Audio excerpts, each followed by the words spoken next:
It was a dark and stormy night. An airplane landed in my backyard.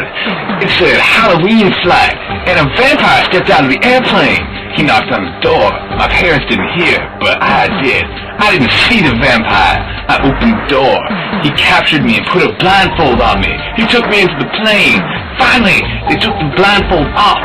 It was ugly inside. There was a goblin and a mummy, and my writing teacher, Mrs. Wallace. She was in an Olympic suit. "What are you doing here?" I said. "They pulled me out of my house," she said.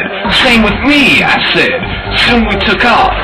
Soon we landed in Sydney. I went to the Olympic Stadium. Then I saw Mrs. Wallace. She was racing against Mrs. Wallace.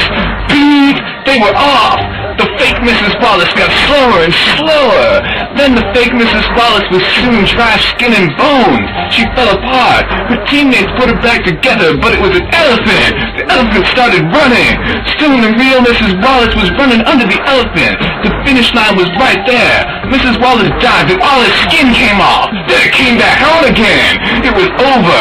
I didn't even have to take the plane because Mrs. Wallace was the plane. The end.